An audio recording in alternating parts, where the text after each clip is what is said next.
ಒಂದು ಮುಂಜಾವಿನ the ಸಮಯದಲ್ಲಿ Spirit of God, ದೇವರ ಆತ್ಮನು He was making me to sing some song. ಆತನು ಒಂದು ಹಾಡನ್ನು ಹಾಡುವಂತೆ ನನಗೆ That ಪ್ರೇರೇಪಿಸಿದ. song had this meaning. ಆ ಒಂದು ಹಾಡಿಗೆ ಈ ರೀತಿ ಅರ್ಥವಿದೆ. Not by my might, but Father, I depend on your strength. ನನ್ನ ಬಲದಿಂದಲ್ಲ, ನಾನು ನಿನ್ನ ಆತ್ಮನ ಮೇಲೆ, ನಾನು ನಿನ್ನ ಮೇಲೆ ಅವಲಂಬಿತಳಾಗಿದ್ದೇನೆ. You know this song in Kannada, ಸ್ವಂತ ಶಕ್ತಿಯ ನಂಬಲಿಲ್ಲ ತಂದೆ ನಿನ್ನನ್ನೇ ಆದುಕೊಂಡೆ. This song God made me to sing. ಈ ಒಂದು ಹಾಡನ್ನು ದೇವರು ನನಗೆ ಹಾಡುವಂತೆ ಪ್ರೇರೇಪಿಸಿದರು. I really didn't understand why God is making me to sing this song in this moment. ನನಗೆ ಅದು ಗೊತ್ತಾಗಲಿಲ್ಲ. ಅವತ್ತಿನ ದಿವಸ ಆ ಮುಂಜಾವಿನಲ್ಲಿ, ಆ ಒಂದು ಮುಂಜಾವಿನ ಸಮಯದಲ್ಲಿ ಆ ಒಂದು ಹಾಡನ್ನು ಯಾಕೆ ನನಗೆ ದೇವರು ಪ್ರೇರೇಪಿಸಿದ್ದಾನೆ ಎಂದು ಅರ್ಥ ಆಗಲಿಲ್ಲ. 8 a.m. 8 ಗಂಟೆಯ ಸಮಯದಲ್ಲಿ I got a call. ನನಗೊಂದು ಕಾಲ್ ಬಂತು, ನನಗೊಂದು ಕರೆ ಬಂತು. It was an emergency ಅದು call. ಒಂದು ಎಮರ್ಜೆನ್ಸಿ ಕೇಸ್ ಆಗಿತ್ತು. They said that a girl met with an accident and she's on the verge of death. ಒಬ್ಬ ಚಿಕ್ಕ ಹುಡುಗಿ ಆಕ್ಸಿಡೆಂಟ್ ಆಗಿದೆ, ಆಕೆ ಒಂದು ಸಾಯುವ ಮಟ್ಟದಲ್ಲಿ ಇದ್ದಾಳೆ ಅಂತ ನನಗೆ ಹೇಳಿದರು. So pastor was busy and I had to go there. ಆ ಸೇವಕರು ಬಿಸಿ ಆಗಿದ್ರು. ನಾನು ಮತ್ತು ನಿತಿನವರು ಹೋಗ್ಬೇಕಾದ ಪರಿಸ್ಥಿತಿ ಬಂತು. And then we went to the hospital. ನಾವು ಅಲ್ಲಿ ಹಾಸ್ಪಿಟಲ್ The ಹೋಗಿದ್ದೆವು. girl was kept in the ICU. ಆ ಒಂದು ಮಗಳು ಐಸಿಯುನಲ್ಲಿ ಆಕೆಯನ್ನು ಇಟ್ಟಿದ್ದರು. Only I got permission to go inside. ನನಗೆ ಒಳಗಡೆ ಹೋಗುವುದಕ್ಕೆ ನನಗೆ ಮಾತ್ರ ಒಂದು ಪರ್ಮಿಷನ್ ಸಿಕ್ತು. You know it's difficult to go inside ICU.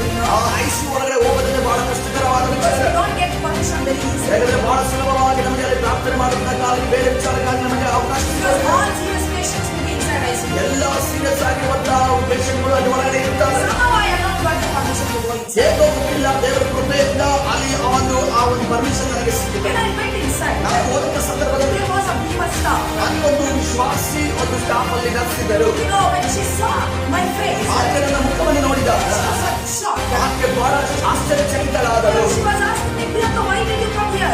ನೀನು ಯಾಕೆ ಇಲ್ಲಿ ಬಂದೆ ಪ್ರಿಯಾಂಕಾ ಅನ್ನೋದನ್ನ ಆಕೆ ಪ್ರಶ್ನೆ ಕೇಳಿದಳು. I know her when I was still a little girl. ನಾನು ಚಿಕ್ಕವಳಾಗಿದ್ದರಿಂದ ಆಕೆ ಬಗ್ಗೆ ನನಗೆ ಗೊತ್ತಿಲ್ಲ, ಆಕೆ ಪರಿಚಯ ಇದೆ. I told her this was a little girl, she's in the ICU and I wanted to pray for her. ಅದೇನು ನೀನು ಕೇಳಿದೆ, ಒಬ್ಬ ಚಿಕ್ಕ ಹುಡುಗಿ ಆಕ್ಸಿಡೆಂಟ್ ಆಗಿದೆ, ಆಕೆ ಎಮರ್ಜೆನ್ಸಿ ಇದ್ದಾಳೆ, ಅದಕ್ಕೋಸ್ಕರ ನಾನು ಪ್ರಾರ್ಥನೆ ಮಾಡಬೇಕು ಅಂತ ಹೇಳಿದೆ. You know, suddenly she said like this. ಆ ತಕ್ಷಣವೇ ಆಕೆ ಈ ರೀತಿಯಲ್ಲಿ ಹೇಳ್ತಾಳೆ. Priyanka, actually doctors have told everything about the little girl to her parents. ವೇದನೆ ಗೊತ್ತಿದೆಯಾ, ಆಕೆ ಡಾಕ್ಟರ್ ಅವರು ಆಕೆ ತಂದೆ ತಾಯಿ ಜೊತೆ ಮಾತನಾಡಿದ್ದಾರೆ. ಬಹಳ ಎಮರ್ಜೆನ್ಸಿ ಆಗಿದೆ ಕೇಸ್ ಅಂತ You know, everything is on the verge of death. ಎಲ್ಲವೂ ಕೂಡ ಆಕೆ ಸಾವಿನ ಅಂಚಿನಲ್ಲಿದ್ದಾಳೆ ಎನ್ನುವುದನ್ನ ತಂದೆ ತಾಯಿಗೆ ಡಾಕ್ಟರ್ ಹೇಳಿದ್ದಾರೆ. And then she told me like this. ಮತ್ತೆ ತಿರುಗಿ ಆಕೆ ಈ ರೀತಿಯಲ್ಲಿ ಹೇಳ್ತಿದ್ದಾಳೆ. Because you have come to pray. ನೀನು ಪ್ರಾರ್ಥನೆ ಮಾಡೋದಕ್ಕೆ ಬಂದಿರೋದ್ರಿಂದ Pray and go. ನೀನು ಪ್ರಾರ್ಥನೆ ಮಾಡಿ ಹೋಗಬಹುದು ಅಂತ ಹೇಳ್ತಾಳೆ. Close all the curtains. ಆಕೆ ಅಲ್ಲಿರುವಂತ ಸುತ್ತಲಿನ ಕರ್ಟನ್ಸ್ ಎಲ್ಲ ಮುಚ್ಚಿದಳು. Made me a space to pray for the little girl. ಆಕೆ ಪ್ರಾರ್ಥನೆ ಮಾಡುವುದಕ್ಕೆ, ಆ ಒಂದು ಮಗುವಿಗೆ ಪ್ರಾರ್ಥನೆ ಮಾಡುವುದಕ್ಕೆ ಅವಕಾಶವನ್ನು ಮಾಡಿಕೊಂಡಳು. You know, when I began to pray, ನಾನು ಪ್ರಾರ್ಥನೆ ಮಾಡುವುದಕ್ಕೆ ಪ್ರಾರಂಭ ಮಾಡಿದಾಗ all the thoughts came into my ನನ್ನ mind. ಮನಸ್ಸಿನಲ್ಲಿ ಎಲ್ಲಾ ಆಲೋಚನೆ ಬರುವುದಕ್ಕೆ ಪ್ರಾರಂಭಿಸಿದೆ. But pastor is not with me.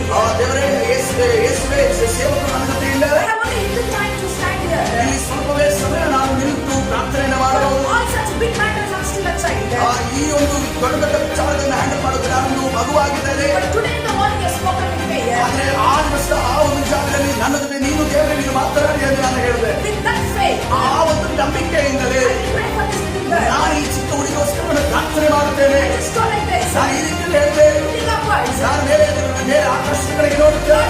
Not by my strength. ನನ್ನ ಬಲ ಅಲ್ಲ, ನನ್ನ ಪರಾಕ್ರಮ ಅಲ್ಲ, But depending on you, my Father. ನಿನ್ನ ತಂದೆ ನಿನ್ನ ಮೇಲೆ ನನ್ನ ಅವಲಂಬಿತನಾಗಿ I speak life in the name of Jesus. ಯೇಸುವಿನ ನಾಮದಲ್ಲಿ ಈ ಮಗುವಿನ ಮೇಲೆ ನಾನು ಜೀವವನ್ನು ಮಾತನಾಡುತ್ತಿದ್ದೇನೆ.